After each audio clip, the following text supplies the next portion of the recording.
Degree ಮಾಡಿದಷ್ಟು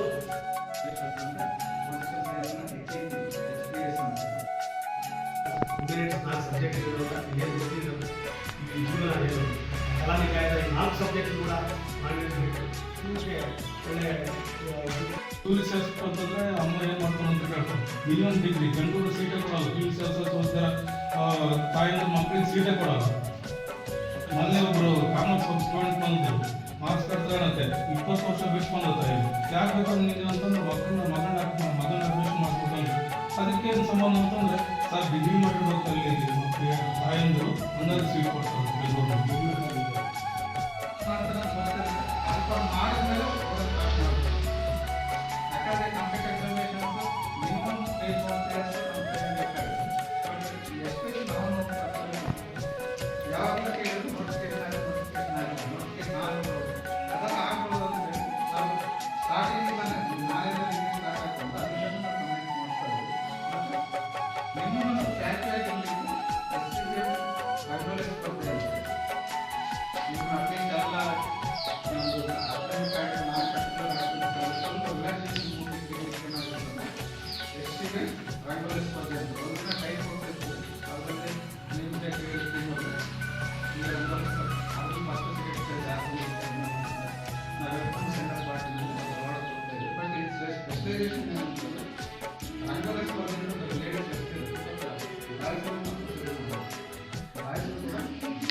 ಈ ಥರ ಸನ್ನಿ ಕಾರ್ಯಕ್ರಮದಲ್ಲಿ ನಿಮಗೆ ಏನು ಬೇಕು ಅಟ್ಲೀಸ್ಟ್ ಕರೆಂಟ್ ಏನು ಬೇಕು ನನ್ನ ಉದ್ದೇಶಕ್ಕೋಸ್ಕರ ಆರ್ಟಿಕಲ್ಟಿ ಅಂತ ಆರ್ಟಿಕಲ್ಟಿನ ಏನು ಮಾಡ್ತೀವಿ ಅಂತಂದರೆ ಅಟ್ಲೀಸ್ಟ್ ಕೆಲವು ಡಿಗ್ರಿ ಮುಗಿದ್ರು ಕೂಡ ಮಾಡಿರೋದು. ಇವಾಗ 5 ಮಿನಿಟ್ಸ್ ಅಷ್ಟೇ, ಓಕೆನಾ? ಇಲ್ಲಿ ನೋಡಿ, ನಾನು ಕೇಳ್ತೀನಿ, ಕೇಳ್ದಾಗ ಹೇಳ್ರಂತೆ 100% ಆನ್ಸರ್ ಮಾಡ್ತಾರೆ ಸರ್. ಆನ್ಸರ್ ಮಾಡಲಿಲ್ಲ ಅಂದ್ರೆ ಪಕ್ಕ ಕ್ವಶನ್ ಬರ್ತದೆ.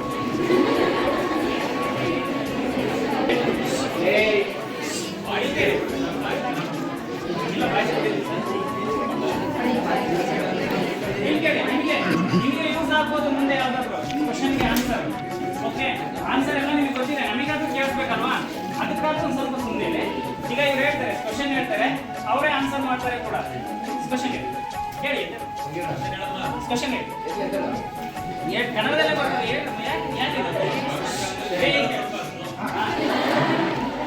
ನಾವು ಅಲ್ಲಿಂದನೇ ಬಂದಿರೋದು, ಅದೇ ಪ್ರಾಡಕ್ಟೇ.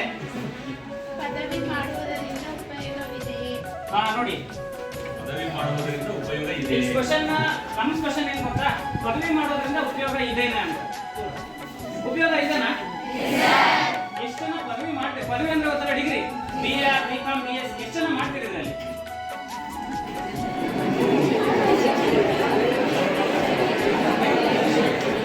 ಎಲ್ಲರೂ ಮಾಡ್ತೀವಿ. ಮತ್ತೆ ಎಷ್ಟೊಂದು ಜನ ಪದವಿ ಮಾಡಿರೋರು ಹೊರಗಿದ್ದಾರಲ್ಲ, ಎಷ್ಟು ಜನ ಇದಾರಲ್ವಾ ಡಿಗ್ರಿ ಮಾಡಿರೋರು? ಏನು ಉಪಯೋಗ ಅಲ್ವಾ? ನನಗಿದೆ ಡೌಟ್ ರೀ, ಇದೇ ನಮಗೆ ಡೌಟ್ ಇರೋದು. ಉಪಯೋಗ ನೋಡಿ, ಆನ್ಸರ್ ಎಷ್ಟು ಜನ ಮಾಡ್ತೀರಿ? ಇದೆ ಅಂತ ಪೀಸ್ ಆಫ್ ಪೇಪರ್ ಅಂತಂದು ಹೇಳ್ತಾರೆ. ಅದಕ್ಕೇನು ವ್ಯಾಲ್ಯೂ ಇಲ್ಲ, ಡಿಗ್ರಿ ವ್ಯಾಲ್ಯೂ ಇಲ್ಲ. BA ಮಾಡಿದ್ರೆ ವ್ಯಾಲ್ಯೂ ಕೇಳಿದ್ರೆ ಇವಾಗ ನಾನು ಕೇಳಿದ್ರಲ್ವಾ, BA ಮಾಡ್ತೀರಾ ನೀವು, BA ಏನು ವ್ಯಾಲ್ಯೂ ಇಲ್ಲ. BCom ಮಾಡ್ತೀರಾ, BCom ಏನು ವ್ಯಾಲ್ಯೂ ಇಲ್ಲ ಕೇಳಿದ್ರಲ್ವಾ. ಮತ್ತೆ ನೀವು ವ್ಯಾಲ್ಯೂ ಇದೆ ಅಂತ ಹೇಳ್ತೀರಾ, ಉಪಯೋಗ ಇದೆ ಅಂತ ಹೇಳ್ತೀರಾ. ಪ್ರತಿಯೊಬ್ಬ ಮನುಷ್ಯನಿಗೂ ಪ್ರತಿಯೊಬ್ಬ ಕೆಲಸಕ್ಕೂ ಅದರದೇ ಆದ ವ್ಯಾಲ್ಯೂ ಇದೆ. ಆ ವ್ಯಾಲ್ಯೂನ ನಾವು ಪಡ್ಕೋಬೇಕು. ಯಾವ್ದಾಗ್ಲಿ ತಾನಾಗೆ ಬರೋದಿಲ್ಲ. ಓಕೆ, ಅವರು ಇವರು ಏನ್ ಹೇಳ್ತಿದಾರಲ್ವಾ, ಅದು ಅವ್ರ ಲೆವೆಲ್ಗೆ ಯೋಚನೆ ಮಾಡಿರ್ತಾರೆ. ನೀವು ಇಲ್ಲಿ ಯಾವುದೇ ಯುಸಿ ಆದ್ಮೇಲೆ ಏನ್ ಮಾಡ್ತೀರಾ ಅನ್ನೋದಿದೆಯಲ್ವಾ, ಅದನ್ನ ನೀವು ಸೆಲೆಕ್ಟ್ ಮಾಡ್ಕೋಬೇಕಾಗಿರೋದು. ನಾವ್ ಹೇಳ್ತೀವಿ ಬಂದು ನಮ್ಮ ಕಾಲೇಜಲ್ಲಿ ಸೇರಿ ಅದಲ್ಲ. ಈಗ 18 ಇಯರ್ಸ್ ಆಗಿದೆ, ಇನ್ನೇನು ಒಂದು ವರ್ಷ ಹೋಯ್ತು ಅಂದ್ರೆ ನೀವೇನ್ ಮಾಡ್ತೀರಿ, ದೇಶದ ಒಬ್ಬ ಪ್ರಜೆನ ಎಲೆಕ್ಟ್ ಮಾಡ್ತಾ ಹೋಗ್ತೀರಿ, ಲೀಡರ್ನ ಎಲೆಕ್ಟ್ ಮಾಡ್ತೀರಿ. ಸೊ ಆಗಿದ್ಮೇಲೆ ನೀವು ನೆಕ್ಸ್ಟ್ ಏನ್ ಮಾಡ್ಬೇಕು ಅಂತ ಎಲೆಕ್ಟ್ ಮಾಡ್ಕೊಳ್ಳೋ ಕೆಪಾಸಿಟಿ ಇಲ್ವಾ ನಿಮಗೆ? ಕೆಪಾಸಿಟಿ ಇದೆ ತಾನೆ, ಬರುತ್ತೆ ತಾನೆ. ಹಾಗೆ PUC ಆದ್ಮೇಲೆ ಈ ಪದವಿಯನ್ನು ತಗೊಂತೀವಲ್ವಾ, ಇದರಿಂದ ಏನ್ ಯೂಸ್ ಇದೆ, ಏನ್ ಮಾಡ್ಕೋಬೇಕು ಅನ್ನೋದನ್ನ ಫಸ್ಟ್ಗೆ ಫೌಂಡೇಶನ್ ಹಾಕೊಂಡ್ಬಿಟ್ಟು ನೆಕ್ಸ್ಟ್ ನೀವು ಅಲ್ಲಿ ಬರ್ಬೇಕು. BA ಬರ್ತಿದ್ದೀರಿ, ಯಾರೋ ಹೇಳ್ತಾರೆ ವ್ಯಾಲ್ಯೂ ಇಲ್ಲ, ಮನೆಗೆ ಮದುವೆ ಮಾಡ್ತಾರಂತ ನೀವು, ಅಥವಾ ಏನೋ ಕೆಲ್ಸಕ್ಕೆ ಹೋಗ್ಬೇಕಂತ ಅವರು, ಇಲ್ಲ ಮನೆಗೆ ಇರ್ಬೇಕಾಗುತ್ತಂತ ಅವರು ಬರೋದಲ್ಲ. ನೀವು ಬಂದಾಗ ನೀವು ಪ್ರತಿದಿನ 10 ರೂಪಾಯಿ ಚಾರ್ಜ್ ಬರ್ತೀರಲ್ವಾ, ಆ ಚಾರ್ಜ್ ಏನ್ ಮಾಡ್ಬೇಕು, ನೀವು ವ್ಯಾಲ್ಯೂವನ್ನ ಕೊಡ್ಬೇಕು. ಆ ವ್ಯಾಲ್ಯೂ ಕೊಡ್ತಾ ಇದ್ದಾಗ ನಿಮ್ಮ ತಂದೆ ತಾಯಿ ನೀವು ರೆಸ್ಪೆಕ್ಟ್ ಕೊಡ್ತಾ ಇದ್ದಾರೆ. ವ್ಯಾಲ್ಯೂ ಇದ್ದೇ ಇದೆ ತಾನೆ. ನೆಕ್ಸ್ಟ್ ಕ್ವೆಶ್ಚನ್ ಏನು ನೋಡಿ, ಹೆಚ್ಚಾಗುತ್ತೆ ಅಲ್ಲ. ಇಲ್ಲಿ ಅವ್ರು ಹೇಳ್ತಿದ್ದಾರೆ ಪದವಿ ಮುಗಿಸೋಕೆ ತುಂಬಾ ವೆಚ್ಚ ಆಗುತ್ತೆ, ತುಂಬಾ ಖರ್ಚಾಗುತ್ತೆ. ತುಂಬಾ ಖರ್ಚಾಗುತ್ತೆ. ನೀವು ವಾಯ್ಸ್ ತುಂಬಾ ಖರ್ಚಾಗುತ್ತೆ. ಎಷ್ಟಾಗ್ಬೋದು? 3-4 ಕೋಟಿ ಆಗ್ಬೋದಾ? ನಾವ್ ಎಷ್ಟು ಖರ್ಚು ಮಾಡ್ತೀವಿ ಅಷ್ಟೇ ಸಾಕು. ಡೈಲಿ ಪಾನಿಪುರಿ ತಿಂದ್ರೆ ಜಾಸ್ತಿನೇ ಆಗುತ್ತೆ. ನೋಡಿ, ನಮ್ಮ ಗೌರ್ಮೆಂಟ್ ಈಗ ಪ್ರೆಸೆಂಟ್ ಆಗಿ ತುಂಬಾ NGOs, ತುಂಬಾ ಕಂಪ್ನಿಗಳು ಏನ್ ಮಾಡಿದಾವೆ ಅಂತಂದ್ರೆ ಸ್ಟೂಡೆಂಟ್ಗೋಸ್ಕರನೇ ಸ್ಕಾಲರ್ಗಳನ್ನ ಕೊಡ್ತಾ ಇದಾವೆ. ಸರ್ ಹೇಳಿದ್ರು ಸ್ಕಾಲರ್ಶಿಪ್ ಬರುತ್ತೆ. ನೀವು ಎಷ್ಟು ಫೀಸ್ ಅನ್ನ ಪೇ ಮಾಡ್ತೀರೋ, ನೀವು ಅಕ್ಯುರೇಟ್ ಆಗಿ ಸ್ಟಡಿ ಮಾಡಿದ್ದೆ ಆದ್ರೆ 1 to double ಅದರಿಂದ ನೀವು ಅರ್ನ್ ಮಾಡ್ತೀರಿ. ಫಾರ್ ಎಕ್ಸಾಂಪಲ್ ನಾನು ನನ್ನ ಎನ್ಕಮ್ ಅನ್ನ ಮುಗಿಸೋದಕ್ಕೆ 18,900 ರೂಪಾಯಿನ ಖರ್ಚು ಮಾಡಿದ್ದೆ. ನಾನು ರಿಟರ್ನ್ ತಗೊಂಡಿದ್ದು 90,000 ರೂಪಾಯಿ ರಿಟರ್ನ್ ತಗೊಂಡೆ. ಅದು ಯಾರು STA ನಾನೇನು ಫಸ್ಟ್ ಕ್ಲಾಸ್ ಬಂದಿಕ್ಕೆ ಸೆಕೆಂಡ್ ಕ್ಲಾಸ್ ಬಂದಿಕ್ಕೆ ಅದಕ್ಕಲ್ಲ, ನಮಗೆ ರಿಟರ್ನ್ ಬರೋದು. ಅದು ಸ್ಕಾಲರ್ ಆಗಿ ನಮಗೆ ರಿಟರ್ನ್ ಬರೋದು. ಅದನ್ನ ನೀವು ತಗೊಳ್ಳೋ ಕೆಪಾಸಿಟಿ ನಿಮಗೆ ಇರಬೇಕು. ಅದನ್ನ ಯಾವ ರೀತಿ ತಗೋಬೇಕು ಅಂತ ನಮ್ಮ ಸರ್ ಏನ್ ಹೇಳಿದ್ರಲ್ವಾ, ಜಸ್ಟ್ ಇದೆ ಟ್ರೈಲರ್. ಈಗ ಯಾಕೆಂತಂದ್ರೆ ನಿಮ್ಮ ಅಕ್ಕಪಕ್ಕ ಮನೆಯವ್ರು ಏನ್ ಮಾಡ್ತಾರೆ, ಡಿಗ್ರಿ ಓದಿಸ್ತಿದ್ಯಾ, ಅದರಲ್ಲಿ ಎಸ್ಪೆಷಲಿ ಸೈನ್ಸ್ ಸ್ಟೂಡೆಂಟ್ಸ್ ಯಾರಾದ್ರೂ ಇದ್ರು ಅಂತಂದ್ರೆ ಅವ್ರಿಗೆ ತುಂಬಾ ಮೈಂಡ್ ಬಂದಿರ್ತಾರೆ. ಕಾಮರ್ಸ್ ಸ್ಟೂಡೆಂಟ್ಸ್ ಅಥವಾ ಆರ್ಟ್ಸ್ ಸ್ಟೂಡೆಂಟ್ಸ್ ಡಿಗ್ರಿ ಮಾಡ್ಸೋದ್ರೆ ಅಷ್ಟು ಖರ್ಚಾಗುತ್ತೆ, ಎಷ್ಟು ಖರ್ಚಾಗುತ್ತೆ, 3-4 ಲಕ್ಷ ಗಟ್ಟಲೆ ಹೋಗುತ್ತೆ ಅಂತ. ಎಲ್ಲಿರಿ ಈಗ ತುಂಬಾ ಕಡಿಮೆನೇ ಇದೆ. ಅದರಲ್ಲೂ ಗರ್ಲ್ಸ್ಗೆ ಅಂತ ಫೀಸ್ ಸ್ಟ್ರಕ್ಚರ್ ಚೇಂಜ್ ಆಗಿದೆ. ನಿಮಗೂ ಅಷ್ಟೇ, ನಾವು ಎಷ್ಟು ಫೀಸ್ ಅನ್ನ ಪೇ ಮಾಡ್ತೀವೋ ಅದ್ರ 1 to double ನಮಗೆ ರಿಟರ್ನ್ ಸಿಗ್ತಾ ಹೋಗುತ್ತೆ. ಅದರಲ್ಲಿ ಎಸ್ಪೆಷಲಿ ನಮ್ಮ ಕಾಲೇಜ್ ಅಂತ ಬಂದಾಗ ಮುಜುಗಡೆ ಎರಡೆಡ್ ಕಾಲೇಜು, ಗೌರ್ಮೆಂಟ್ ಕಾಲೇಜಲ್ಲಿ ಏನ್ ಫೀಸ್ ಇರುತ್ತಲ್ವಾ ಅದೇ ಫೀಸ್ ಸ್ಟ್ರಕ್ಚರ್ಸ್ ಇಲ್ಲೂ ಕೂಡ ಇರುತ್ತೆ. ಅದೇ ಆ ಫೀಸ್ ಸ್ಟ್ರಕ್ಚರ್ಸ್ ಅನ್ನ 2 times ನಾವು ತಗೊಂತೀವಿ. ಅಂದ್ರೆ ಒಂದೇ ಸಲ ಕಟ್ಸೋದಿಲ್ಲ, 2 ಸಲ ಅದನ್ನ ಪೇಮೆಂಟ್ ಮಾಡ್ಕೊಂತೀವಿ. ಇಲ್ಲಿ ಯಾವುದೇ ರೀತಿಯ ಡೊನೇಷನ್ ಆಗಲಿ ಅಲ್ವಾ, ಇಯರ್ ವೈಸ್ ನೀವು ಇಯರ್ಗೆ 1 time ಅನ್ನ ಪೇ ಮಾಡ್ತಾ ಹೋಗ್ತೀರಿ. ಅಲ್ಲೂ ಕೂಡ ಸೆಮ್ ವೈಸ್ ಇದ್ರಿಂದ ಇಯರ್ಗೆ 1 time ನೀವು ಫೀಸ್ ಅನ್ನ ಪೇ ಮಾಡ್ತಾ ಹೋಗ್ತೀರಿ. ಏನಿಲ್ಲ, ಮ್ಯಾಕ್ಸಿಮಮ್ ಒಂದು 5,000 6,000 ಒಳಗಡೆ ನೀವು 1 year ಅನ್ನ ಕಂಪ್ಲೀಟ್ ಮಾಡ್ಕೋಬಹುದು. ಅಷ್ಟೇ ಫೀಸ್ ಇದೆ. ಗೌರ್ಮೆಂಟ್ ಫೀಸ್ ಏನಿರುತ್ತೋ ಅದೇ ಫೀಸ್ ಅನ್ನ ನಾವು ಪೇ ಮಾಡಿಸ್ತಾ ಹೋಗ್ತೀವಿ ಅಷ್ಟೇ. ನೆಕ್ಸ್ಟ್ ಯಾರು ಎಲ್ಲಾ ಕಡೆ ಒಂದೇ ರೀತಿಯ ಪಠ್ಯಕ್ರಮ ಇರುತ್ತದೆ. ನೋಡಿ, ಡಿಗ್ರಿಯಲ್ಲಿ ಎಲ್ಲಾ ಕಡೆ ಒಂದೇ ರೀತಿಯಾದ ಪಠ್ಯಕ್ರಮ ಇರುತ್ತದೆ ಅಂತ ಇದೆ. ಅಂದ್ರೆ ನೀವು PUC ಮಾಡ್ತಿದ್ದೀರಲ್ವಾ, ಈ ಕಾಲೇಜಲ್ಲಿ ಮಾಡಿದ್ರೆ ಸೇಮ್ ಸಬ್ಜೆಕ್ಟ್, ಸೇಮ್ ಸಿಲೆಬಸ್. ದಾವಣಗೆರೆಗೆ ಹೋದ್ರು ಕೂಡ ಅದೇ ಸಿಲೆಬಸ್, ಅದೇ ಸಬ್ಜೆಕ್ಟ್. ಬಟ್ ಡಿಗ್ರಿಯಲ್ಲೂ ಅದೇ ತರ ಇರುತ್ತಾ? ಇಲ್ಲಿ ಗೌರ್ಮೆಂಟ್ ಕಾಲೇಜಲ್ಲಿ ಹೋದ್ರೆ ಒಂಥರ, ದುರ್ಗ ಹೋದ್ರೆ ಒಂಥರ, ದಾವಣಗೆರೆ ಹೋದ್ರೆ ಒಂಥರ. ಈ ಸಿಲೆಬಸ್ ಏನಾದ್ರು ಚೇಂಜ್ ಆಗ್ತಾ ಹೋಗುತ್ತಾ?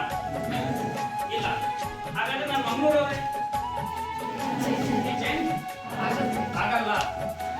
ಆಗುತ್ತಾ? ಆಗಲ್ಲ.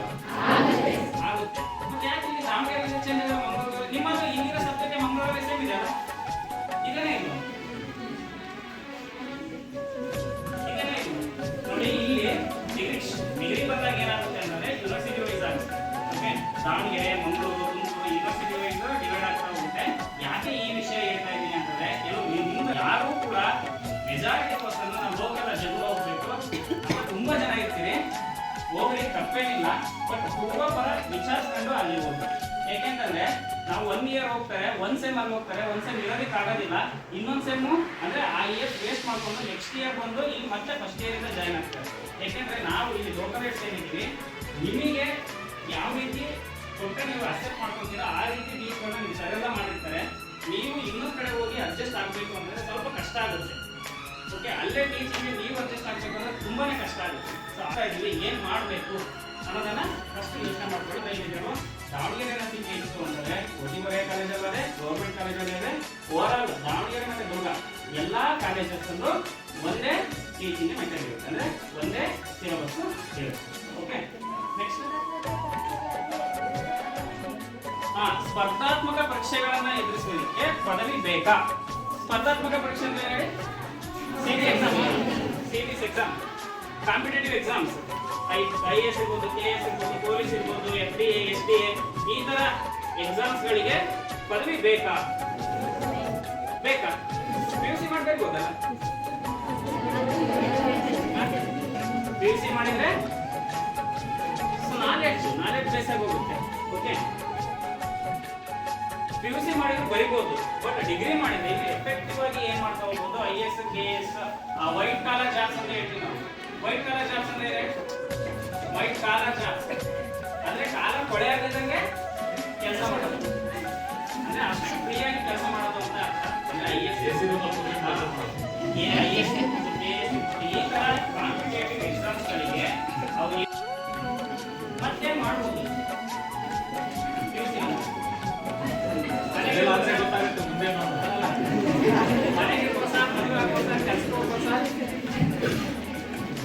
ಡಿಗ್ರಿ ಒಂದೇ ಆಪ್ಷನ್ಸ್, LLB ಮಾಡ್ಬೋದಂತೆ ನೋಡಿ. Very good.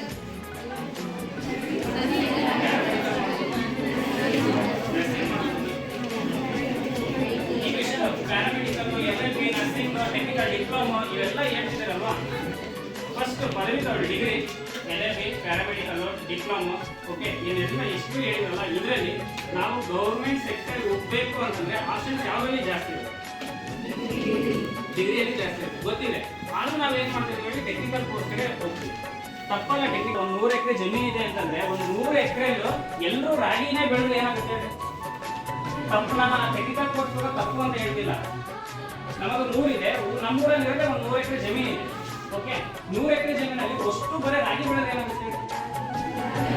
ಬರೀ ರಾಗಿನೇ ತಿನ್ನಕ್ಕಾಗುತ್ತಾ? ಆಗಲ್ಲ. ಹಾಗೆ ನಾವೆಲ್ಲರೂ ಹೆಂಗಿರ್ಬೇಕಂದ್ರೆ ಮಿಕ್ಸ್. ನಾವು ಹೋದ್ರೆ ಒಂದೇ ಕಡೆ ಈ ಕುರಿ ಹೋಗಿ ಒಂದು ಹಳದ ಜೊತೆ ಏನ್ ಮಾಡ್ತೀವಿ, ಹಂಗ್ ಮಾಡ್ತೀವಿ. ಅದಕ್ಕೆ ನಿಮಗೆ ಸೂಟೇಬಲ್, ನಿಮ್ಮ ನಾಲೆಡ್ಜ್ಗೆ ಸೂಟೇಬಲ್ ಆಗಿರೋದನ್ನ ನೀವು ಚೂಸ್ ಮಾಡ್ಕೊಳ್ಳಿ. ಅದರಲ್ಲೂ ಯಾರು ಕಾರ್ಪೊರೇಟ್ ಫೀಲ್ಡ್ ಅಲ್ಲಿ ಅಂದ್ರೆ ಕಂಪ್ನಿಗಳಲ್ಲಿ ಅಥವಾ ಬೇರೆ ಗೌರ್ಮೆಂಟ್ ಜಾಬ್ಗೆ ಹೋಗ್ಬೇಕಂತ ಏನಿದೆ ಅವರು ನೀವೇನ್ ಮಾಡಿ ಅಂತಂದ್ರೆ ಡಿಗ್ರಿನ ಪ್ರಿಫರ್ ಮಾಡ್ಬೋದು. ಓಕೆನಾ?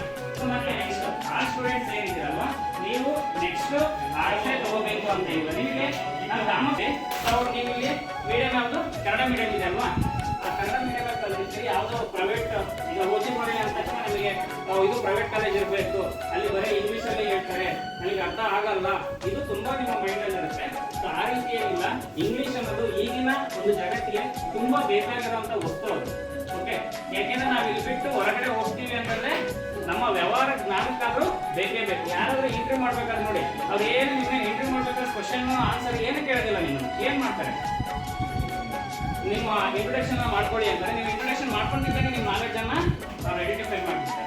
ಸೊ ಅದಕ್ಕೋಸ್ಕರ ನಾವು ಬೇಕಲ್ವಾ, ನಿಮ್ಮ ತಂದೆ ತಾಯಿ ಜೊತೆ ಮಾತಾಡಕ್ಕಲ್ಲ, ನಿಮ್ಮ ಫ್ರೆಂಡ್ ಜೊತೆ ಒಂದೆರಡು ಸಬ್ಜೆಕ್ಟ್ ಇಂಗ್ಲೀಷಲ್ಲಿ ಬರ್ಕೊಳ್ಳಿ, ಒಂದು ಸಬ್ಜೆಕ್ಟ್ ಕನ್ನಡದಲ್ಲಿ ಬರ್ಕೊಳ್ಳಿ, ಎಲ್ಲಾ ರೀತಿಯಾದ ಆಪ್ಷನ್ಸ್ ಇರುತ್ತೆ. ಓಕೆ, ಅದು ನಿಮಗೆ ಬಿಟ್ಟು. ಇದು ಜಸ್ಟ್ ಪೀಸ್ ಆಫ್ ಪೇಪರ್ ಅಂದ್ರೆ ಆ PUC ಇಂದಲೇ ಯಾರು ಕೂಡ ನಿಮಗೆ ಜಾಬ್ ಕೊಡಂಗಿಲ್ಲ. ಡಿಗ್ರಿ ವ್ಯಾಲ್ಯೂ ಇಲ್ಲ, ನಿಜ ವ್ಯಾಲ್ಯೂ ಇಲ್ಲ ಅಂತ ಹೇಳಿ ಮಾಡ್ತಾರೆ. ಯಾವ್ದಾದ್ರು ಪರ್ಟಿಕ್ಯುಲರ್ ಜಾಬ್ ಬಂದಾಗ ಅವ್ರ ಕ್ವಾಲಿಫಿಕೇಶನ್ ಏನೋ ಡಿಗ್ರಿ ಮುಗಿದಿರ್ಬೇಕಂತ ಮೆನ್ಷನ್ ಮಾಡ್ತಾರೆ. ಆ ಡಿಗ್ರಿ ಇಲ್ಲ ಅಂತಂದ್ರೆ ಕೊಡ್ತಾರ ನಿಮಗೆ? ನಿಮ್ಮ ಈಗ ಒಂದ್ ದಿವಸ ನಿಮ್ ಕೈ ಮುಗಿದು ಕಾಲು ಮುಗಿದು ಅಂತಲ್ಲ, ಅವಾಗ ಯಾವ ರೀತಿ ಇತ್ತು, ಈಗ ಯಾವ ರೀತಿ ಇದೆ ಅನ್ನೋದು ಟೀಚಿಂಗ್ ಅನ್ನ ಫಸ್ಟ್ ನಾವೆಲ್ಲ ಸ್ಟಡಿ ಮಾಡ್ಬೇಕಂದ್ರೆ ಮೊಬೈಲ್ ತುಂಬಾ ಕಡಿಮೆ. ನಾವು ಒಂದು ಕ್ವಶನ್ಗೆ ಆನ್ಸರ್ ಬೇಕು ಅಂದ್ರೆ ಬುಕ್ ನೋಡ್ಬೇಕು, ಇಲ್ಲ ಸರ್ವೇನ ಕೇಳ್ಬೇಕು. ನೀವು ಓಕೆ, AI, ಗೂಗಲ್, ಓಕೆ, ಈ ತರ ತುಂಬಾ ಇನ್ಫಾರ್ಮೇಶನ್ ಇದೆ ಅಂದ್ರೆ ಹಾಗಾಗಿ ನಿಮ್ಮ ಎಜುಕೇಶನ್ ನೆಕ್ಸ್ಟ್ ಏಳನೇ ಚಾಯ್ಸ್ ಮಾಡ್ತಿರುತ್ತೆ ನಿಮಗೆ ನೀವೇನ್ ಬೇಕು ಅಂತ ಚಾಯ್ಸ್ ಮಾಡ್ಕೊಂಡು ಓಕೆ ಅದೆಲ್ಲ ಪಾಸ್ ಆದ್ಮೇಲೆ ನೀವು ಹೋಗ್ರಿ ಸರ್ ಹೆಂಗ್ ಹೇಳಿದ್ರು ನಮ್ಮ ಕಾಲೇಜ್ ಫಸ್ಟ್ ನೋಡ್ರಿ ನಿಮ್ಗೆ ಇಷ್ಟ ಆದ್ರೆ ಅಡ್ಮಿಷನ್ ಆಗಿ ಅಂತ ಹೇಳಿದ್ರೆ ಅಕಸ್ಮಾತ್ ಅವ್ರು ಏನಾದ್ರು ಸರ್ ಫೀಸ್ ಜಾಸ್ತಿ ಕೇಳಿದ್ರೆ ನನ್ನ ಹತ್ರ ಬರ್ರಿ ನಾನು ಅವ್ರಿಗೆ ಫೋನ್ ಮಾಡಿ ನಮ್ಮ ಹುಡುಗರು ಓಕೆನಾ ಓಕೆ ಥ್ಯಾಂಕ್ ಯು ಎಲ್ಲರಿಗೂ ಧನ್ಯವಾದ ಒತ್ತುವರಿ ಕಾಲೇಜಿನ ಎಲ್ಲ ಟೀಚರ್ಸ್ಗೂ ನಮ್ಮ ಕಾಲೇಜಿನ ಪರವಾಗಿ ನಿಮ್ಮ ಪರವಾಗಿ ನಮ್ಮ ಎಲ್ಲ ಶಿಕ್ಷಕರ ಪರವಾಗಿ ಹೃದಯಪೂರ್ವಕ ಧನ್ಯವಾದ. ತುಂಬಾ ಚೆನ್ನಾಗಿದ್ದಾರೆ. ಯಾವುದೇ ರೀತಿ ನೀವು ಕ್ವಶನ್ ಕೇಳಿದ್ರು ಕೂಡ ತುಂಬಾ ಚೆನ್ನಾಗಿ ಆನ್ಸರ್ ಮಾಡ್ತಾರೆ ಅನ್ಸುತ್ತೆ. ಅದಕ್ಕೆ ನಮ್ಮೆಲ್ಲ ಸರ್ಗಳು ಕೂಡ ಕೆಲವೊಂದು ಕ್ವಶನ್ಗಳು ರೈಸ್ ಆಗಿದ್ದಾವೆ. ಆ ಕ್ವಶನ್ ನಿಮ್ಮ ಹತ್ರ ಹೇಳ್ತೀವಿ, ನಿಮಗೆ ಎಷ್ಟು ಗೊತ್ತಿದೆನಾ ಅದಕ್ಕೆ ರಿಲೇಟೆಡ್ ಆಗಿ ಆನ್ಸರ್ ಮಾಡ್ಕೋಬಹುದು. ಓಕೆ, ನೋಡೋಣ. ನಾವು ಕ್ವಶನ್ಗಳನ್ನ ಆಲ್ರೆಡಿ ರೆಡಿ ಮಾಡ್ಕೊಂಡಿದ್ವಿ. ಅಂತ ಕ್ವಶನ್ ಏನಿಲ್ಲ, ಯಾವುದೇ CET ಎಕ್ಸಾಮ್ಗಾಗಲಿ ಅಥವಾ ಅವ್ರು ಯಾವ ಸಬ್ಜೆಕ್ಟ್ ಇವ್ರು ಯಾವ ಹೋಗ್ತಿದ್ರು ಆ ರೀತಿ ಕ್ವಶನ್ಗಳೇನಿಲ್ಲ. ನೋಡೋಣ, ನಿಮ್ಮ ಅಭಿಪ್ರಾಯಗಳನ್ನ ಶೇರ್ ಮಾಡಿ. ಕ್ವಶನ್ ಅನ್ನ ಅರ್ಥ ಮಾಡಿಕೊಂಡು ತಕ್ಷಣವಾಗಿ ನೀವು ಉತ್ತರ ಕೊಟ್ಟರೆ ಬಹಳ ಉತ್ತಮ. ಮೋಹನ್ಗೆ ಒಂದು ಕ್ವಶನ್ ಇದೆ.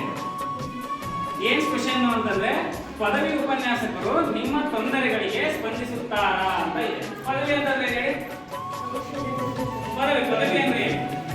ಪದವಿ ಅಂದ್ರೆ ಏನು ಗೊತ್ತಿಲ್ಲ, ನಮಗೂ ಗೊತ್ತಿಲ್ಲ. ನಾವು ಅದಕ್ಕೆ ನಿಮ್ಗೆ ಕೇಳಕ್ ಬಂದಿದ್ದೀವಿ. ಪದವಿ, ಡಿಗ್ರಿ, ಪದವಿ ಉಪನ್ಯಾಸವನ್ನು ಇಲ್ಲಿರೋ ಯಾರು? ನಿಮ್ಮ ಐವ ಲೆಕ್ಚರರ್, PU ಲೆಕ್ಚರರ್ ಅಲ್ವಾ? PU ಲೆಕ್ಚರರ್ ನಿಮ್ಗೆ ಏನೇ ಪ್ರಾಬ್ಲಮ್ ಆದ್ರೂ ಕೂಡ ಟೀಚಿಂಗ್ ಆಗಿರ್ಬೋದು, ಅಂದ್ರೆ ನೀವು ಓದೋದಾಗಿರ್ಬೋದು, ಅಥವಾ ಪರ್ಸನಲ್ ಆಗಿರ್ಬೋದು. ಪರ್ಸನಲ್ ಲೈಫಲ್ಲಿ ಪರ್ಸನಲ್ ಟೈಪ್ ಓದಬೇಕಾದ್ರೆ ಆ ಸ್ಟಡಿ ರಿಲೇಟೆಡ್ ಆಗಿ ಏನೇ ಪ್ರಾಬ್ಲಮ್ ಆದ್ರೂ ಕೂಡ ಸಾಲ್ವ್ ಮಾಡ್ಕೊಡ್ತಾರಲ್ವಾ? ನಿಮ್ಮ ಅವರ ಬಾಂಡಿಂಗ್ ಯಾವ ರೀತಿ ಇದೆ? ಅಲ್ಲಿ ಇದೇ ರೀತಿ ಇರುತ್ತ ಬಾಂಡಿಂಗ್.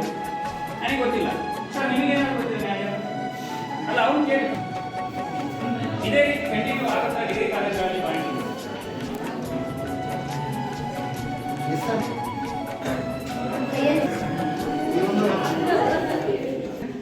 ನಾವು ಇಲ್ಲ ಅಂತ ಹೇಳಿದ್ರು.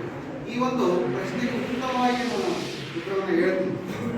ಈಗ ನೀವು ಓದುವಂಥದ್ದು ಪದವಿ ಪೂರ್ವ ಶಿಕ್ಷಣವನ್ನು ಓದ್ತಿದೆ. ಪದವಿ ನಂತರ ಅಂತಂದ್ರೆ ಡಿಗ್ರಿ ಶಿಕ್ಷಣ ಹೋಗ್ತದೆ. ಈ ಪದವಿ ಪೂರ್ವದಲ್ಲಿ ಎಲ್ಲಾ ಉಪನ್ಯಾಸಕರು ಯಾವ ರೀತಿಯಲ್ಲಿ ನಿಯಮಾವಳಿಗಳನ್ನ ನಿಭಾಯಿಸುತ್ತಾರೋ, ಪದವಿ ನಂತರ ಅಂದ್ರೆ ಪದವಿ ಡಿಗ್ರಿ ಕಾಲೇಜಿಗೆ ಬಂದಾಗ ನಮ್ಮ ಎಲ್ಲಾ ಅತ್ಯುತ್ತಮ ಉಪನ್ಯಾಸಕರಿರುವಂತಂದ್ರೆ ಪ್ರತಿ ಒಂದು ವಿಚಾರಗಳಿಗೆ, ಪ್ರತಿ ಒಂದು ವಿಷಯಗಳಿಗೆ ತನ್ನದೇ ಆದಂತ ಪ್ರಾಮುಖ್ಯತೆ ಮುಖಾಂತರ ನಿಭಾಯಿಸುತ್ತಾ ಹೋಗ್ತಾರೆ. ಈ ಗೊಂದಲ ಬೇಡ.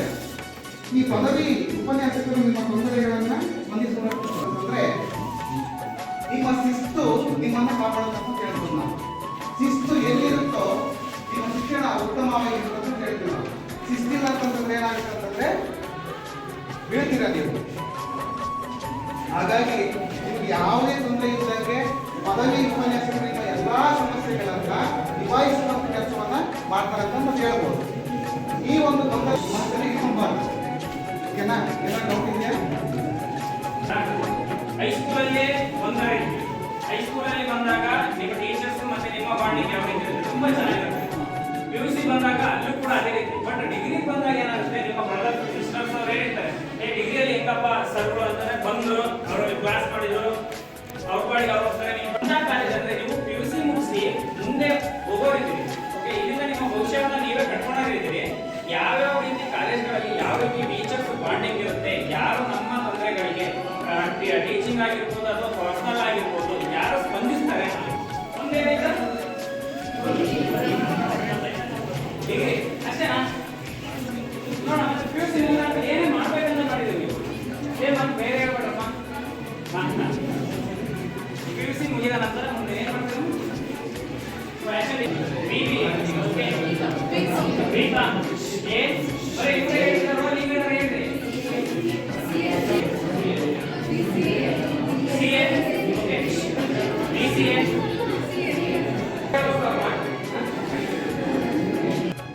PUC ಕಾಮರ್ಸ್ ಅಲ್ವಾ? PUC ಕಾಮರ್ಸ್ ಆದ್ಮೇಲೆ ಡಿಗ್ರಿ ಅಂದ್ರೆ BCom ಅಡ್ಮಿಷನ್ ಆಗುತ್ತೆ. BCom ಸರ್, ನಾವು BCom ಚೂಸ್ ಹೋಗೋದಿಲ್ಲ. ಏನ್ ಮಾಡ್ಬೇಕು? ಪಾಸ್ ಆಗ್ಬೇಕಂತ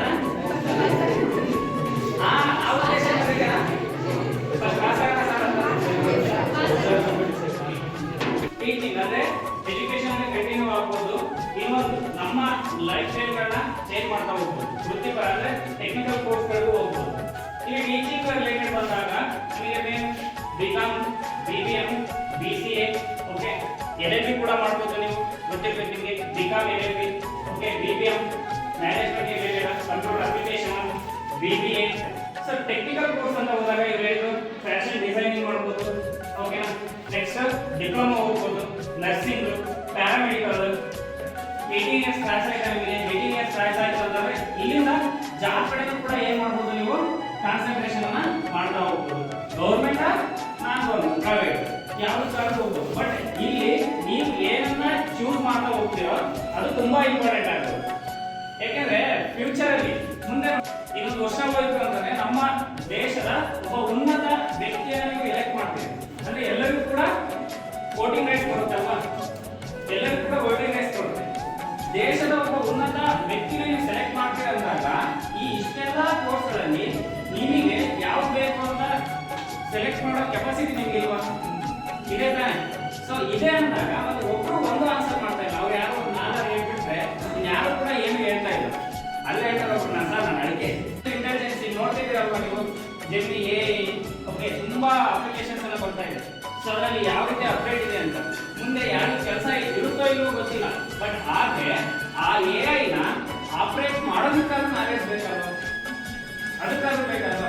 AI ಬರುತ್ತೆ ಬಿಡಿಸಾಗ ಎಲ್ಲ ಕೆಲಸ ಅದೇ ಮಾಡುತ್ತೆ ಅಂದಾಗ AI ನ ಉದ್ದಾಗಿದ್ದಾರೆ ಮೇಲಿಂದ ಬಂದ ಇಲ್ಲ ನಾಳೆ ತಾನೆ ಯಾವ ರೀತಿ ಅದು ಅಡಾಪ್ಟ್ ಆಗಿದೆ ಅಂದ್ರೆ ಎಜುಕೇಶನ್ ಇಂದ ತಾನೆ.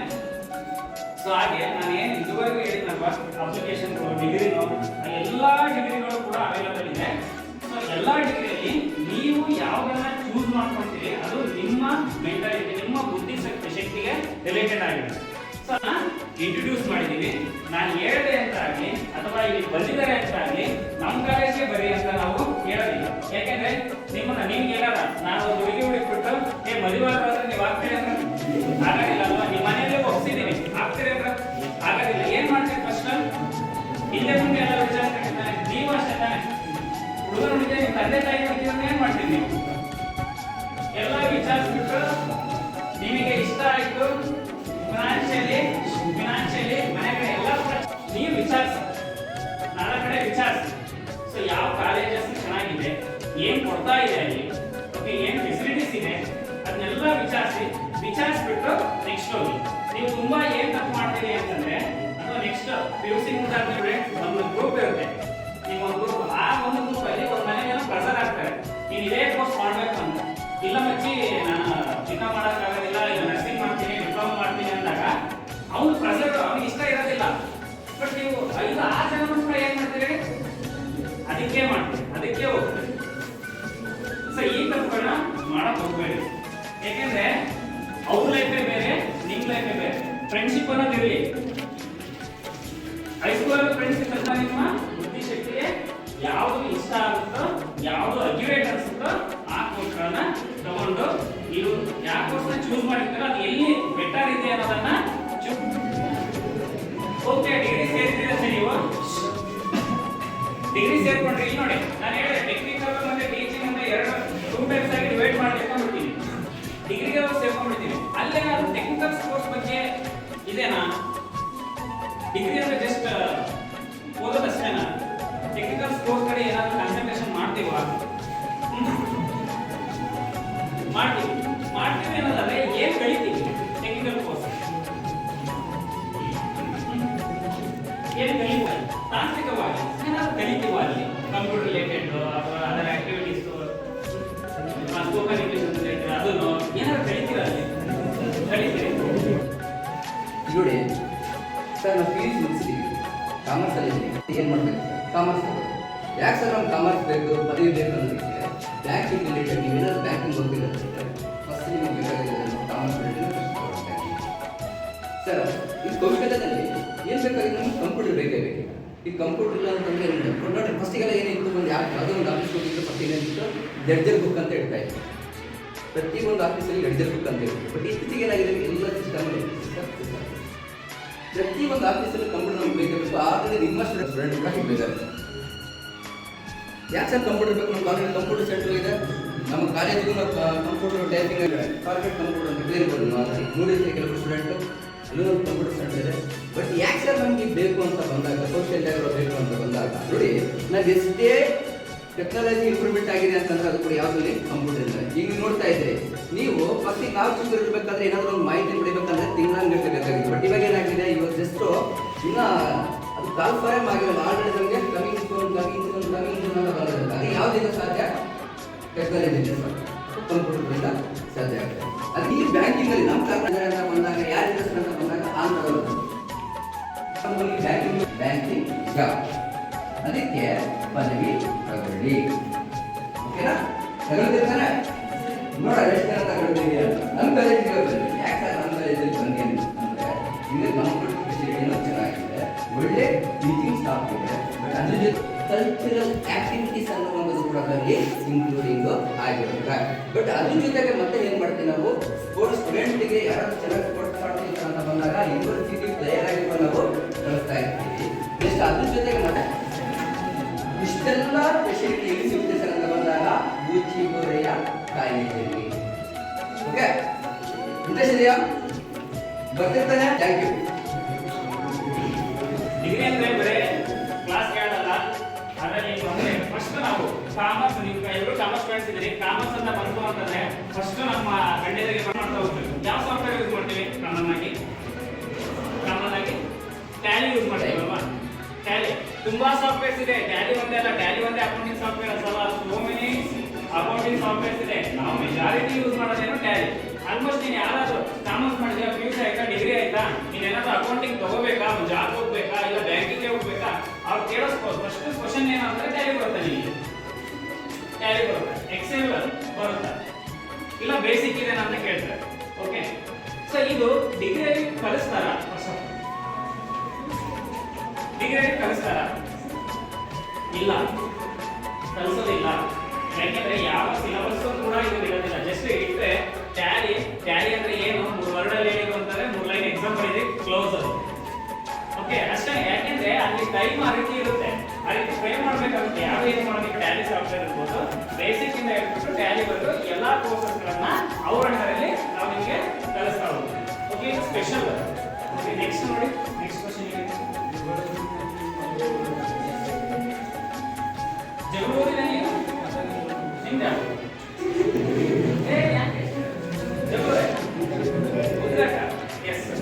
ಮುದ್ರಾಟ ಜಗಳೂರಿಗೆ ಬಂದಿದ್ದಾರೆ. ಅವರು ಜಗಳೂರಿನಲ್ಲಿ ಪದವಿ ಮಾಡಬಹುದೇ ಅಂತ ಕೇಳ್ತಾ ಇದ್ದಾರೆ. ಯಾವ್ದು ಹೇಳ್ತಾರೆ? ಮಾಡ್ಬೋದಾ? ಜಗಳೂರಿನಲ್ಲಿ ಡಿಗ್ರಿ ಮಾಡ್ಬೋದಾ? ನನಗೆ ಗೊತ್ತಿಲ್ಲ, ನಾನು ಜಗಳೂರಲ್ಲೆಲ್ಲ ಇರಲಿಲ್ಲ. ಮಾಡ್ಬೋದೇ ಸರ್? ನನಗೆ ಗೊತ್ತಿಲ್ಲ ಸರ್. ಮಾಡ್ಬೋದು ಅನ್ನೋದಂದ್ರೆ ಎಲ್ಲಿ, ಹೇಗೆ, ಜಗಳೂರಲ್ಲಿ ಮಾಡಿದ್ರೆ ಏನು ಉಪಯೋಗ ಸರ್? ನನಗೆ ಗೊತ್ತಿಲ್ಲ. So good afternoon everyone. ನನ್ನ ಹೆಸರು ಮೃತ್ಯುಂಜಯ ಅಂತ. ಸೊ ನಾನು ಹಿಂದೆ ಕಾಲೇಜಿನ ಹಳೆ ವಿದ್ಯಾರ್ಥಿ, 2011 ಸೊ ನಾನು ಬೇಸಿಕಲಿ ಕೋರ್ಸ್ ಮಾಡಿಬಿಟ್ಟು ಸೊ ಅದೇ ಓದಿಕೊಳ್ಳೆ ಕಾಲೇಜಲ್ಲಿ ನಾನು B.Com ಮುಗಿಸಿ ಯೂನಿವರ್ಸಿಟಿಯಲ್ಲಿ M.Com ಮುಗಿಸಿ ಹೋಗಿರ್ತಾರೆ. ಸೊ ನೀವು ಅಬ್ಸರ್ವ್ ಮಾಡಿರ್ಬೋದು, ಸೊ ಸೈನ್ಸ್ ಮಾಡಿರ್ತಕ್ಕಂಥ ವಿದ್ಯಾರ್ಥಿ ಯಾವ ರೀತಿ B.Com ಮಾಡಿಲ್ಲ, M.Com ಮಾಡಿಲ್ಲ ಅಂತ. ಸೊ ಅದೇ ರೀತಿಯಾಗಿ ನೀವು ಯೋಚನೆ ಮಾಡಿದರೆ ಇದನ್ನ ಸಿಟಿ ಕಾಲೇಜಲ್ಲಿ ನಿಮಗೆ ಅಲೋ ಆಗುತ್ತಾ? ಸೊ ಅಲೋ ಮಾಡ್ತಾರೆ, ಆದರೆ ನಿಮಗೆ ಅಲ್ಲಿ ಕಲಿಲಿಕ್ಕೆ ಸೊ ಜಾಸ್ತಿ ಅವಕಾಶಗಳಂತ ನಮಗೆ ಸಿಗೋದು. ಕಾರಣ ಇಷ್ಟೇ. ಸೊ ನೀವು ಅಬ್ಸರ್ವ್ ಮಾಡಿದಾಗ ನಿಮ್ಮ ಬಹಳಷ್ಟು ಸ್ನೇಹಿತರಂತಕ್ಕಂಥವ್ರು ಏನಾಗಿದ್ದಾರೆ, ದಾವಣಗೆರೆ AUB ಕಾಲೇಜ್ ಆಗಿರ್ಬೋದು, JUD ಆಗಿರ್ಬೋದು, ಅಥವಾ ಬೇರೆ ಬೇರೆ ಗೌರ್ಮೆಂಟ್ ಕಾಲೇಜಸ್ಗಳಲ್ಲಿ ಕೂಡ ಏನು ಮಾಡ್ತಾರೆ, ಸ್ಟಡಿ ಮಾಡ್ತಾ ಇದ್ದಾರೆ.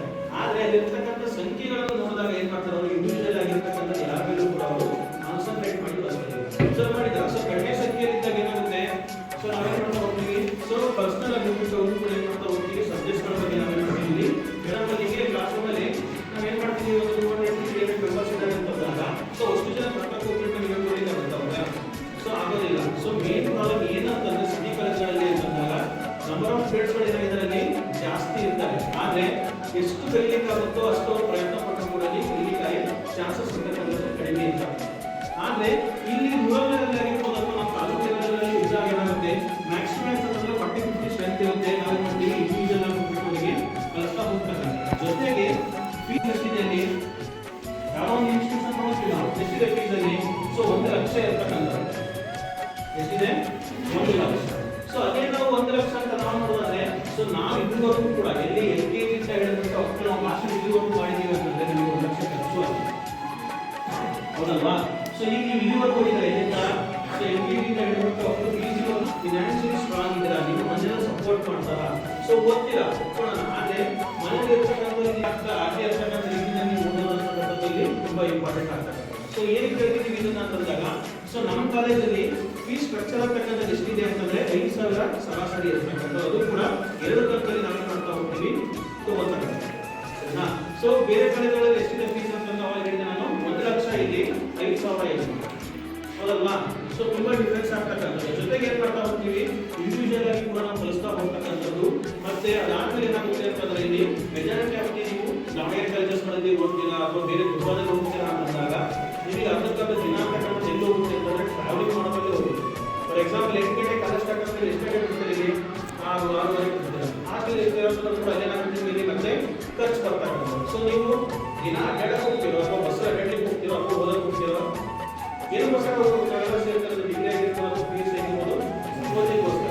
ಸೊ ಮೆಜಾರಿಟಿ ನಿಮ್ಮ ಒಂದು ಬೇರೆ ಹೋಗೋದ್ರಲ್ಲಿ ಸೇರಿದಾಗ ಏನಾಗುತ್ತೆ ಇಲ್ಲಿ ಟ್ರಾವೆಲಿಂಗ್ ಅಂತಕ್ಕಂಥದ್ದು ಇಲ್ಲಿ ಜಾಸ್ತಿ ಆಗ್ತಾ ಹೋಗ್ತದೆ. ಸೊ ಅದಕ್ಕೋಸ್ಕರ ಜಗಳೂರಿನಲ್ಲೂ ಕೂಡ ನಾವು ಡಿಗ್ರಿ ಮಾಡಬೇಕು ಅನ್ನೋದಕ್ಕೆ ಉದಾಹರಣೆ ಕೊಡ್ತಕ್ಕಂಥದ್ದು ಏನು ಅಂತಂದ್ರೆ ಇದೇ ಒಂದು ನಮಗೆ ದೊಡ್ಡ ಉದಾಹರಣೆ ಆಗ್ತಕ್ಕಂಥ ಕಾರಣ ಅದು ಒಂದು ಫೀಸ್ ಆಗಿರ್ಬೋದು, ಇನ್ನೊಂದು ನಮಗೆ ಸೊ ಟೈಮ್ ಸೇವ್ ಆಗ್ತಕ್ಕಂಥದ್ದು. ಜೊತೆಗೆ ಏನಂತಂದ್ರೆ ನಾವು ಇಂಡಿವಿಜುವಲ್ ಆಗಿ ಕೂಡ ಏನು ಮಾಡ್ತಿದ್ದೀವಿ, ಸೊ ಪರ್ಸನಲ್ ಆಗಿ ಕೂಡ ನಾವಿಲ್ಲಿ ಮಾನಿಟರ್ ಮಾಡ್ತಾ ಹೋಗ್ತಕ್ಕಂಥದ್ದು. ಸೊ ಅದಕ್ಕೋಸ್ಕರ ಸೊ ಜಗಳೂರಿನಲ್ಲಿ ನಾವೇನು ಮಾಡ್ತೀವಿ, ಡಿಗ್ರಿನ ಓದಬೇಕು, ಅದು ಕೂಡ ಸೊ ನಮ್ಮ ಒಂದು ಕಾಲೇಜ್. ಸರಿನಾ? ಸೊ ಎರಡರಲ್ಲಿ ಏನಾದ್ರು ಅನ್ಸಿದೆ ಎಲ್ಲವೂ ಕೂಡ ಡೌಟ್ ಇರುತ್ತೆ. ನಾವು ಅರ್ಥ ಆಗಲ್ಲ, ಫೇಲ್ ಆಗ್ತೀರಾ. ಸರಿನಾ? ಫೇಲ್ ಆಗಿ ಏನ್ ಮಾಡ್ತೀವಿ, ನಮ್ಮ ಕಾಲೇಜಲ್ಲಿ ಭಾಳ ಸ್ಟೂಡೆಂಟ್ಸ್ ಬಂದಿದ್ದಾರೆ, ದಾವಣಗೆರೆ ಚೇಂಜ್ ಆಫ್ ಕಾಲೇಜ್ ಮಾಡ್ಕೊಂಡು ಫಸ್ಟ್ ಮುಗಿಸ್ಕೊಂಡು ಏನಿಲ್ಲ ಅಂತ ದುರ್ಗ ದಾವಣಗೆರೆ ಆಗಿರ್ಬೋದು ಎಲ್ಲ ಕಡೆಯಿಂದಲೂ ಕೂಡ ಭಾಳ ಜನ ಚೇಂಜ್ ಆಗ್ತಾರೆ. ಅಂದರೆ ಫಸ್ಟ್ ಇಯರ್ ಮುಗಿಸ್ಕೊಂಡು ಸೆಕೆಂಡ್ ಇಯರ್ ಏನಾಗಿದ್ದಾರೆ ಆ ಕಾಲೇಜಿಗೆ ಅವರ ಸಬ್ಜೆಕ್ಟ್ಗಳು ಎಷ್ಟಿದ್ದಾವೆ, 7 ಬ್ಯಾಕ್ ಇದ್ದಾರೆ. ಕಾರಣ ಏನು ಅಂತ ಕೇಳಿದಾಗ ಸರ್ ಇಂಗ್ಲೀಷ್ ಪಾಠ. ಸರಿನಾ? ಸೊ ಇಂಗ್ಲೀಷ್ ಅಂತ ಆದರೆ ನಿಮಗೆ ಸ್ಟಾರ್ಟಿಂಗ್ ಇಂದನೇ ಸೊ ಬೇಸಿಕ್ ಇಂದ ಇಂಗ್ಲೀಷ್ ಪಾಠ ಮಾಡ್ತಾ ಹೋದಾಗ ಏನಾಗುತ್ತೆ ಅರ್ಥ ಆಗೋದು. ಅದು ಬಿಟ್ಟು ಡೈರೆಕ್ಟ್ ಆಗಿ ಸೊ ಏನು ಇಂಗ್ಲೀಷ್ನ ಕಾಂಪಿಟೇಟ್ ಮಾಡ್ತಾರಲ್ಲ ಆ ರೀತಿ ಕ್ಲಾಸಸ್ಗಳನ್ನು ಮಾಡ್ತಾರೆ, ನಿಮಗೆ ಅರ್ಥ ಆಗೋದಿಲ್ಲ. ಸೊ ಅದಕ್ಕೋಸ್ಕರ ಇಲ್ಲಿ ನಮ್ಮ ರೂರಲ್ ಕಾಲೇಜಸ್ಗಳಲ್ಲಿ ಸೇರ್ಕೊಂಡಾಗ ಏನಾಗುತ್ತೆ, ನಾವು ಕೂಡ ನಿಮ್ಮ ಒಂದು ಲೆವೆಲಿಗೆ ಇರತಕ್ಕಂಥದ್ದು ಏನು ಕನ್ನಡದಲ್ಲಿ ಆಗಿರ್ಬೋದು ಅಥವಾ ಇಂಗ್ಲೀಷ್ನಲ್ಲಿ ನೋಟ್ಸ್ ಕೊಡ್ತೀವಿ ನಾವು ಕನ್ನಡದಲ್ಲಿ.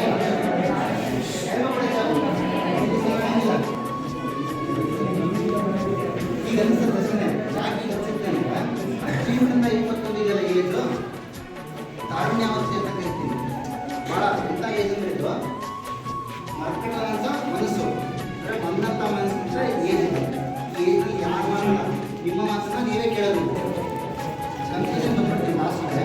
ನಮ್ಮ ಕಾಲೇಜಲ್ಲಿ ಅಧ್ಯಾಪಕ ಪರೀಕ್ಷೆಗಳಿಗೆ ಬೆಳಿಗ್ಗೆ 9:30ರಿಂದ 10 ಗಂಟೆ 1 ಅವರು ಫ್ರೀಯಾಗಿ ಕೋಚಿಂಗ್ ಕೊಡ್ತಾರೆ.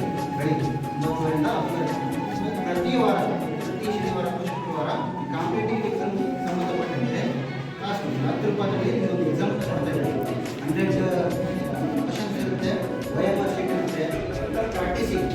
ಇದು ನಮ್ಮಲ್ಲಿ ಮತ್ತೆ ಇದನ್ನ ಚೆನ್ನಾಗಿ ಬೆಳೆಸ್ಕೊಂಡ್ರೆ ಇಂಪ್ರೂವ್ಮೆಂಟು ಆಗ್ಬೋದು. ನಮ್ಮ ಕಾಲೇಜಲ್ಲಿ ಮಾಡ್ತಾ ಇದ್ವಿ. ಮತ್ತೆ ಅಲ್ಲಿ ಹಳೆಯ ಕಾಲೇಜು ನುರಿತ ಅಧ್ಯಾಪಕರು ಇವಾಗ ನೋಡ್ಬೋದು. ಅಶೋಕ್ ಸರ್ ಕೂಡ ಅಲ್ಲಿ ಸೋಷಿಯಲ್ ಪಾಠ ಮಾಡ್ತಾರೆ. ತಿಪ್ಪೇಸ್ವಾಮಿ ಅವರು ನಮ್ಮ ಪಾಠ ಮಾಡ್ತಾರೆ. ಇಬ್ಬರು ನಮ್ಮ ಸ್ಟೂಡೆಂಟ್ಸ್ ಅವರು. ಅಶೋಕ್ ತಿಪ್ಪೇಸ್ವಾಮಿ ನಮ್ಮ ಸ್ಟೂಡೆಂಟ್. ಯಾಕಂದರೆ ಅಲ್ಲಿ ಭಾಳ ಓದಿರ್ತಕ್ಕಂಥವ್ರು ಅದೇ ಕಾಲೇಜಿನಲ್ಲಿ ಇವತ್ತು ಲೆಕ್ಚರ್ ಆಗಿ ಕೆಲಸ ಮಾಡ್ತಾರೆ ಅಂತ ಒಂದು ಒಳ್ಳೆಯ ವಾತಾವರಣ ಇದೆ. ಕಾಂಪಿಟೇಟಿವ್ ಜೊತೆಗೆ ನಿಮ್ಗೆ ಲೈಬ್ರರಿ, ಅದ್ರ ಜೊತೆಗೆ ನಿಮಗೆ ಹೈಟೆಕ್ ಶೌಚಾಲಯ, ಲೇಡೀಸ್ ವೇಟಿಂಗ್ ಹಾಲು, ಅದ್ರ ಜೊತೆಗೆ ನಿಮ್ಮ ಕಾಲೇಜಿನ ಸೇಫ್ಟಿ ಇದೆ. ಒಳ್ಳೆ ಸೇಫ್ಟಿ ಜಾಗ, ಸ್ಟಡಿ ತುಂಬ ಹತ್ತಿರ ಇರ್ತಕ್ಕಂಥದ್ದು.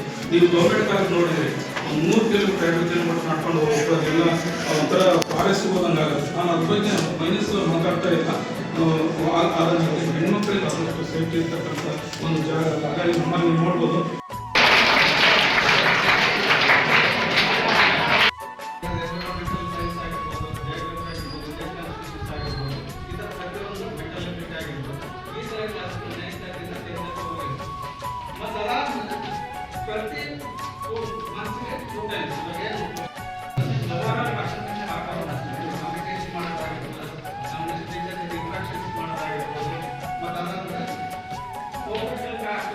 ಇನ್ವಾಲ್ವ್ಮೆಂಟ್ ಆಗಿರ್ಬೋದು.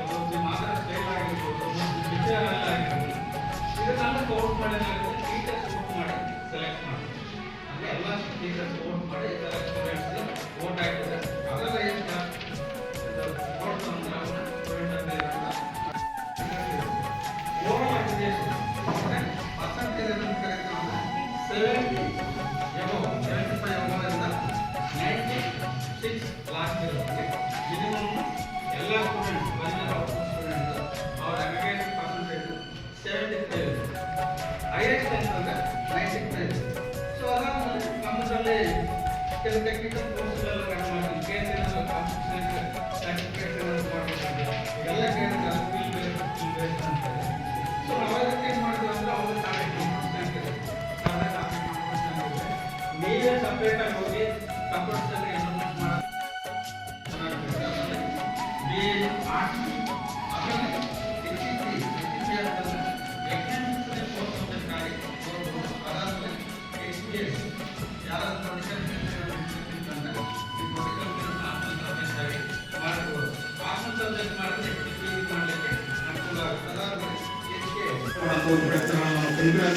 ನಮ್ಮ ಕಾಲೇಜ್ ಮಾಡ್ತಾ ಇದ್ವಿ.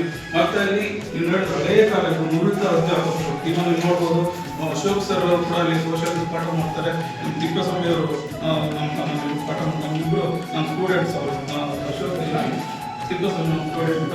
ಯಾಕಂದ್ರೆ ಅಲ್ಲಿ ಬಹಳ ಓದಿರ್ತಕ್ಕಂಥವ್ರು ಅದೇ ಕಾಲೇಜ್ನಲ್ಲಿ ಇವತ್ತು ಲೆಕ್ಚರ್ ಆಗಿ ಕೆಲಸ ಮಾಡ್ತಾರೆ ಅಂತ ಒಂದು ಒಳ್ಳೆಯ ವಾತಾವರಣ ಇದೆ. ಜೊತೆಗೆ ನಿಮ್ಗೆ ಲೈಬ್ರರಿ ಅದ್ರ ಜೊತೆಗೆ ನಿಮಗೆ ಹೈಟೆಕ್ ಶೌಚಾಲಯ, ಲೇಡೀಸ್ ವೇಟಿಂಗ್ ಹಾಲ್, ಅದ್ರ ಜೊತೆಗೆ ನಿಮ್ಮ ಕಾಲೇಜಲ್ಲಿ ಸೇಫ್ಟಿ ಇದೆ, ಒಳ್ಳೆ ಸೇಫ್ಟಿ ಜಾಗ, ಸ್ಟಡಿ ತುಂಬ ಹತ್ತಿರ ಇರ್ತಕ್ಕಂಥದ್ದು. ನೀವು ಗೌರ್ಮೆಂಟ್ ಕಾಲೇಜ್ ನೋಡಿದ್ರೆ 3 ಕಿಲೋಮೀಟರ್ 2 ಕಿಲೋಮೀಟರ್ ಮಾಡ್ಕೊಂಡು ಹೋಗ್ತಾರೆ. ಎಲ್ಲ ಒಂಥರ ಫಾರೆಸ್ಟ್ ಹೋದಂಗಾಗುತ್ತೆ. ನಾನು ಅದ್ರ ಬಗ್ಗೆ ಮನಸ್ಸು ಮಾತಾಡ್ತಾ ಇಲ್ಲ. ಅದನ್ನು ಹೆಣ್ಮಕ್ಳಿಗೆ ಆದಷ್ಟು ಸೇಫ್ಟಿ ಇರ್ತಕ್ಕಂಥ ಒಂದು ಜಾಗ. ಹಾಗಾಗಿ ನಮ್ಮಲ್ಲಿ ನೋಡ್ಬೋದು.